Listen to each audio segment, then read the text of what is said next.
السلام علیکم، کیسے ہیں آپ سب لوگ؟ امید کرتی ہوں کہ سب ٹھیک ہوں گے، جہاں ہوں گے خوش ہوں گے۔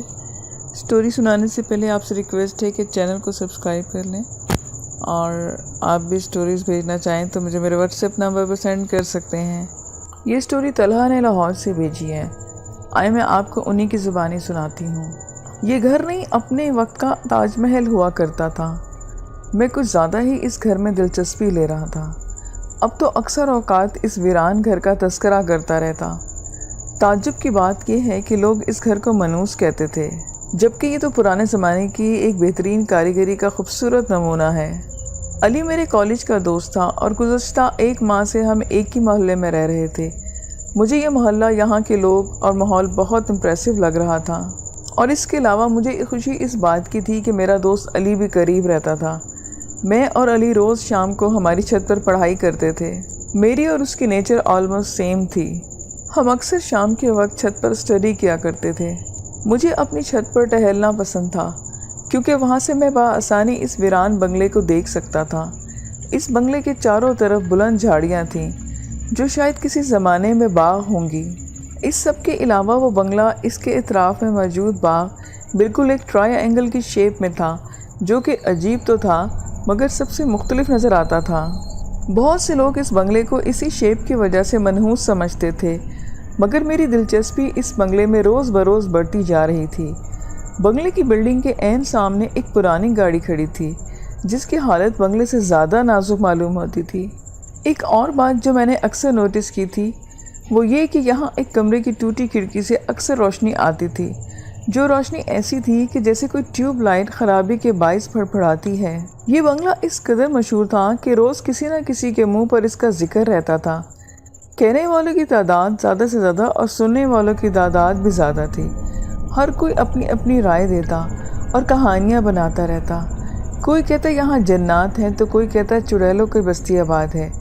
میں ان تمام تر کہانیوں پر کان بھی نہیں دھرتا تھا، اور نہ ہی میں نے کبھی دھیان دیا۔ بس اس بنگلے میں جانے کے خواب دیکھتا رہتا۔ یہ بات تو مجھے معلوم نہیں کہ اس بنگلے میں ایسا کیا تھا جو مجھے اتنا اپنی طرف اٹریکٹ کرتا تھا، مگر میں ایک بار وہاں جا کر دیکھنا چاہتا تھا، خاص کر اس کمرے میں جہاں وہ روشنی پھڑپھڑاتی تھی۔ پھر وقت گزرتا رہا اور اس کے ساتھ میرا انٹرسٹ بھی بڑھتا رہا، اور میں نے اس میں دیکھا یہ گھر اس قدر ہانٹڈ تھا کہ گلی محلے اور میرے ہم عمر اس کے بارے میں بات کرتے تو ڈرتے تھے، اور یہاں پر جانے کا تو سوال ہی پیدا نہیں ہوتا تھا۔ میرے لیے گھر ابھی تک سوالیہ نشان بنا ہوا تھا۔ میں نے اس کے بارے میں جتنا جاننے کی کوشش کرتا اتنا ہی مجھے ناکامی ملتی، کیونکہ لوگ اس بنگلے سے اس قدر ڈرتے تھے کہ اس کے بارے میں بات بھی نہیں کرنا چاہتے تھے۔ ایک روز میں نے علی کے بنگلے کے ساتھ والے گراؤنڈ میں چلنے کو کہا۔ یہ اتوار کا دن تھا اور موسم میں ابھی ہلکی ہلکی سردی تھی۔ علی نے ایک سے دوسری بات نہیں کی اور وہ وقت پر گراؤنڈ پہنچ گیا۔ محلے کے دوسرے لڑکوں کے ساتھ مل کر ہم فٹ بال کھیلنے لگے۔ میں تو بس اس انتظار میں تھا کہ کوئی موقع ملے اور مجھے بنگلے کے درشن ہو جائیں، مگر آج شاید قسمت مجھ پر کچھ زیادہ ہی مہربان تھی اور مجھے اندر جانے کا موقع ہاتھ لگ گیا۔ یا شاید میں یہ کہہ دوں کہ میں نے خود ہی فٹ بال کو ایسے انداز میں کک کیا کہ وہ سیدھا بنگلے کے اندر جا پہنچا۔ بال اندر کیا گئی، سب کے ہی حلق خشک ہو گئے۔ بنگلے کے اندر جانے کو کوئی بھی تیار نہیں تھا، بلکہ کوئی اس حق میں بھی نہیں تھا کہ میں بھی اندر جاؤں، مگر میں کہاں رکنے والا تھا۔ مجھے تو ایک موقع مل گیا تھا، وہ موقع جس کا مجھے عرصے سے انتظار تھا۔ سب کے منع کرنے کے باوجود میں بنگلے کی ٹوٹی پھوٹی دیوار پر چڑھ گیا۔ اب بھی اوپر ہی چڑھا تھا کہ مجھے بہت عجیب بدمزہ احساس ہوا۔ میں نے اپنے جسم میں خون کی روانی اور برگرفتاری بہتے ہوئے محسوس کی۔ میں نے اپنی چھاتی میں دھڑکتے دل کی دھڑکن کو آواز سنا۔ شاید میرا جسم کچھ محسوس کرنے لگا تھا، مگر میں جو ان چیزوں سے اندھا تھا، یہ سمجھنے لگا کہ شاید اوور ایکسائٹمنٹ کی وجہ سے ایسی طبیعت ہو رہی ہے۔ میں نے پہلے دیوار پر بیٹھے بیٹھے ہی بنگلے کا جائزہ لیا۔ شاید کئی سالوں بعد کوئی یہاں تک پہنچا تھا، ورنہ تو لوگ اس کے پاس کم ہی آتے تھے۔ میں نے اترنے کے لیے برگد کی ٹہنیوں کا سہارا لیا اور زمین تک رسائی حاصل کی۔ جیسے ہی میرے قدم اس بنگلے کے اندر موجود زمین پر پہنچے تو مجھے معلوم ہوا کہ جیسے کوئی اندر الگ ہی دنیا ہے۔ میں یہ دیکھ کر کچھ لمحوں کے لیے جم سا گیا کہ یہاں اندر مکمل خاموشی ہے۔ کتنی عجیب بات ہے کہ شہر کے بیچوں بیچ بنے اس بنگلے میں اس قدر خاموشی تھی۔ حیرت کی بات تو یہ تھی کہ اس بنگلے کے ساتھ ہی گراؤنڈ تھا، جہاں اس قدر شور تھا ابھی تک۔ ये सोच आते ही मेरे जिस्म में एक अजीब सी सर्द लहर दौड़ गई। यहाँ मुकम्मल झाड़ियाँ थीं, इतनी झाड़ियाँ कि बमुश्किल मैं इन्हें अबूर कर पाया और आखिर झाड़ी की दूसरी झाड़ी तक पहुँच ही गया। इस जगह अजीब पुरस्कारियत थी। लोग सही कहते थे कि यह जगह मनूस है। मुझे मुसलसल किसी चीज़ की बदबू आ रही थी और मालूम नहीं क्यों मुझे यहाँ का मौसम ऐसा सर्द मालूम पड़ता कि जैसे दिसंबर की कोई सर्द रात हो। मैं अपने दिमाग में आते नेगेटिव ख्याल को मुसलसल रद्द करता जा रहा था। शायद मुझे इस बात का इल्म था कि यह जो भी हो रहा है ठीक नहीं हो रहा, मगर फिर भी मैं दिमाग के किसी कोने में एक ज़िद्दी बच्चे की तरह डटा हुआ था। कुछ कदम मज़ीद बढ़ा के मैंने एक बार और इस बंगले का जायज़ा लिया। दरअसल मैं इस बदबू का ठिकाना ढूंढने लगा था, पर शायद ये इस फिज़ा में बसी हुई थी। बंगले में लगा बरगद का दरख्त इस बंगले को मज़ीद पुरस्कार बना रहा था। मैंने अपने सामने खड़ी इस सफ़ेद कार को करीब से देखा, जो कि जंग और मिट्टी में डूबी हुई थी। मालूम नहीं क्यों मुझे, मगर इस बंगले में इसमें भी मौजूद हर चीज़ को महसूस करना चाहता था। मैंने कार के विंडशील्ड पर हाथ फेर कर मिट्टी हटाई। जैसे ही मैंने अंदर झांकना चाहा तो मुझे एकदम से बिल्ली की चीखने की आवाज़ आई। इस आवाज़ से मुझे खौफ का ऐसा झटका लगा कि मेरा पूरा जिस्म ककवा के रह गया। सामने देखा तो वो सफ़ेद बिल्ली मुझ पर गुर्रा रही थी। मैंने बिल्ली को हाथ के इशारे से भगाने की कोशिश की, जिसके बाद वो भागती हुई एक टूटे हुए दरवाजे के अंदर हो गई। बंगले में यूँ तो अब तक मुख्तलिफ खिड़कियाँ देख चुका था, मगर ये दरवाज़ा अभी नज़र आया था। दीमक ज़दा टूटे फूटे इस दरवाजे के सामने मुझे अपना फुटबॉल भी पड़ा नज़र आया। मैंने पहले तो वो फुटबॉल उठाया, फिर मैं वापसी का इरादा कर लिया, क्योंकि मेरा ख्याल ये था कि मुझे बहुत देर हो गई है। कुछ ही देर में अंधेरा भी छा जाता। अंधेरे का ख्याल आते ही मुझे इन फड़फड़ाती बत्तियों का ख्याल आया और मैंने मुड़ते कदम दोबारा से रोक लिए। मेरी तबीयत अजीब सी हो रही थी। धड़कता दिल, अकड़े रोंगटे और कपकपाता जिस्म मुझ पर अजीब सा खौफ तारी था। मैंने हिम्मत करके कदम बढ़ाया और इस दरवाजे तक एक्सेस हासिल की। दरवाजे पर हल्के से हाथ से ज़रब देते ही वो खुल गया। दरवाज़ा खुलते ही इस बदबू में इजाफा हो गया। शायद वो अंदर से आ रही थी, मगर शायद दरवाज़ा खुलते ही मेरा इरादा दम तोड़ने लगा। इस कदर अंधेरा के अंदर का मंजर कुछ समझ ही ना आए। मैंने आज तक ऐसा खौफनाक अंधेरा कभी नहीं देखा था। अपना फुटबॉल बगल में दबाए मैं चंद कदम अंदर को गया तो जैसे मैं तंदूर में आ गया हूँ। हवा में ऐसा भारी बन के सांस लेना अजाब हो जैसे। मैं आंखें फाड़ फाड़ कर अपने इर्द गिर्द देख रहा था, मगर मजाल है कि कुछ भी नज़र आए। घुटन और अंधेरा इस तरह का था कि जैसे कब्र हो। मुझे किसी हल्की सी सरगोशी की आवाज़ सुनाई दी, जिससे मेरी रही सही हिम्मत भी टूट गई। मैंने फुटबॉल को वहीं फेंका और फ़ौरन से वापसी की तरफ दौड़ लगा दी। मेरे कदम मना वजनी होने लगे थे। टांगों में तो जैसे जान ही ना थी। गिरता संभलता किसी भी तरह मैं बाहर निकल आया। हिम्मत करके दीवार पर चढ़ा और छलांग लगा दी। सामने अली और बाकी लड़के खड़े थे जिन्होंने मुझे उठाया। मुझे चारों तरफ से लड़कों ने घेरा हुआ था। मैं पसीने में डूबा सबके चेहरे को तक रहा था। मुझे बस इतना मालूम था कि मैं ज़िंदा था। लड़के मुझसे मुख्तलिफ सवालात कर रहे थे, मगर मुझे कुछ समझ नहीं आ रहा था। मेरा जिस्म इस कदर थक चुका था कि कान तक साएं करने लगे थे। मुझे सहारा देकर कुछ लड़के ग्राउंड तक ले गए, जहाँ लेकर मुझे वहाँ एक बेंच पर बिठाया गया। अली मेरे पैर देख रहा था, जिनसे खून बह रहा था। मुझे ये तक मालूम नहीं था कि ये ज़ख़म कैसे आए, और मुझे बिल्कुल भी दर्द भी महसूस नहीं हो रहा था।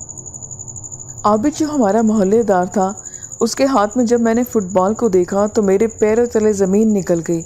मुझे याद है कि मैं इसे फेंक कर आया था। इसके बाद क्या हुआ मुझे कुछ मालूम नहीं। जब मेरी आंख खुली तो मैं अपने बिस्तर पर था। मेरे पैरों पर पट्टी बंधी हुई थी। मेरे इर्द गिर्द घर वाले मौजूद थे। कुछ ही सवालों में मुझे मालूम हुआ कि मैं बेहोश हो गया था। अली और आबिद मुझे घर तक लाए थे।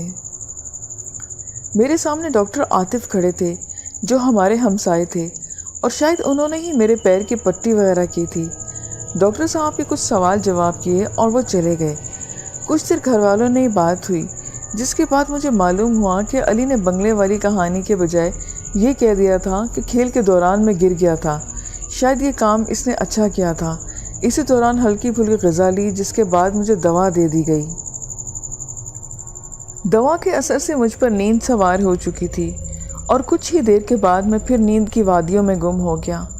लेकिन ये नींद का सिलसिला जल्द ही दम तोड़ गया। जब मुझे नींद में कोई बदमिजाज सी बू महसूस हुई जो मेरी बेदारी का सबब बन गई। लेकिन ये क्या, मैं कहाँ आ गया और इस कदर अंधेरा, ये अंधेरा मुझे खौफ में मुब्तला कर रहा था।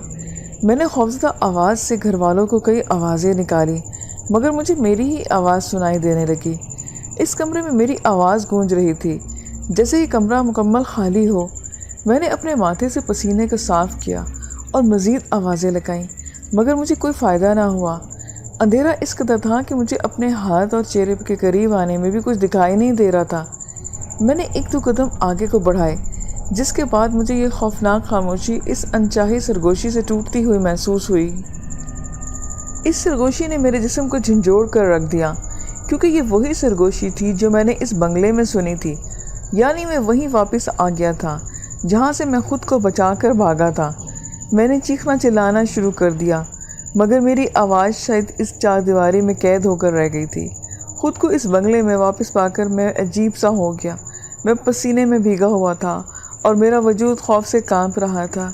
वो सरगोशियाँ बढ़ती जा रही थीं, जैसे दो औरतें आपस में बात कर रही हों। इस आवाज़ को नज़रअंदाज करना मेरे लिए बिल्कुल भी मुमकिन नहीं था। मैं किसी छोटे बच्चे की तरह चीख रहा था, मगर सब बेकार था। अचानक से वो आवाज़ें आना बंद हो गईं और खौफ में कोई भी कमी नहीं आई। फिर किसी बेदहानी में मेरा हाथ मेरी पैंट की जेब पर गया, जिससे मुझे एहसास हुआ कि मेरी जेब में लाइटर पड़ा है। मैंने जल्दी से लाइटर निकाला और इसकी लाइट ऑन कर दी। इस गुप्त अंधेरे में ये रोशनी किसी नेमत से कम नहीं थी। रोशनी के जलते ही मुझे मालूम हुआ कि मैं एक बड़े कमरे के बीचों बीच खड़ा हूँ। मैं दरवाजे की तरफ देखा तो वहाँ एक स्ट्रेचर पड़ा था, जो आधा दरवाजे के बाहर और आधा अंदर था, यानी दरवाजे के ऐन बीच में पड़ा था। इस स्ट्रेचर को देखकर मेरे दिल की धड़कन जैसे एक लम्हे को रुक सी गई। मैंने आगे पीछे देखा, मगर इस दरवाजे के अलावा कोई दूसरी खिड़की या दरवाज़ा नहीं था। मैं ना चाहते हुए भी दरवाजे की तरफ कदम बढ़ाया और कांपते वजूद के साथ स्ट्रेचर तक पहुंच गया। इस स्ट्रेचर पर कोई लेटा हुआ था, जो सर से पैर तक सफ़ेद चादर में लिपटा हुआ था। शायद ये बदबू इसी लाश के गले सड़ने की वजह से थी, जो पूरे बंगले में फैली हुई थी। मुझे इसे देखने का ख्याल आया, मगर मैं इसका चेहरा देखते ही की हालत में नहीं था, क्योंकि मैं कोई ख़तरा भी मोल नहीं लेने की ताकत रखता था।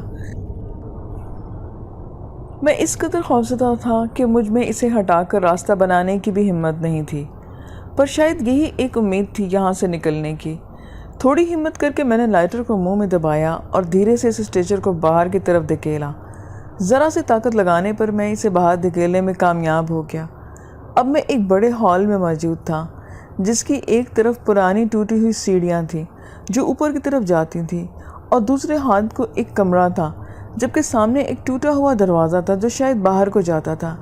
मैंने जैसे ही बाहर को भागना चाहा तो स्ट्रेचर पर मौजूद मुर्दे ने मेरा हाथ पकड़ लिया और लरसती दर्द भरी आवाज़ में मुझे कहा, कहाँ जा रहे हो? अब तुम कहीं नहीं जा सकते यहाँ से। इस आवाज़ के साथ ही पूरे बंगले में हंसी की आवाज़ें गूंजने लगी।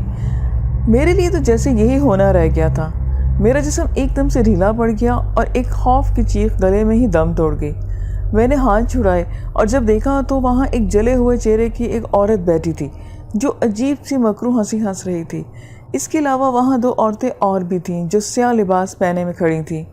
वो औरतें इस कदर खौफज़दा थीं और खौफनाक थीं कि बयान करना मुश्किल है। तीनों का चेहरा जला हुआ, घुंघरीले सफ़ेद बाल, आंखों वाली जगह पर डेले थे, और चेहरा इस कदर जला हुआ था कि दांत नुमायाँ हो रहे थे। मैंने झटक कर अपना हाथ छुड़ाने की कोशिश की, मगर मैं नाकाम रहा। पीछे खड़ी दो औरतों में से एक ने मुझसे कहा कि तुम्हें यहाँ नहीं आना चाहिए था। मैंने ख़ुद को बस देखकर फरियाद करना शुरू कर दी कि खुदा के लिए मुझे जाने दो, मैं दोबारा कभी यहाँ नहीं आऊँगा। खुदारा मुझ पर रहम करो, मुझे बख्श दो। मगर मेरी हर बात ने बेअसर कर दिया। मेरा सर दर्द से फट रहा था, दिल था कि हलक को आता था। इनमें एक घुटनों के बल चलती हुई मुझ तक आई और मुझे गले से पकड़ लिया। इसी तरह इन तीनों ने मेरा गला दबा दिया। मेरा दम घुटने लगा, आंखों के गिर्द स्याही चाहने लगी। मैं बस अपनी मौत का इंतज़ार करने लगा था। इस दौरान हॉल में रोशनी छा गई। ये रोशनी इस कदर तेज़ थी कि सर में शदीद दर्द होने लगा, जिसके बाद मुझे मालूम नहीं कि मेरे साथ क्या हुआ। बस दर्द और खौफ की कैफियत छा जाने पर मैंने अपनी आंखें बंद कर लीं। आंख खुलने पर जब मैंने अपने आप को अपने बिस्तर पर पाया, मेरा जिस्म पसीने में भीगा हुआ था। मेरी आंखों से आंसू जारी थे।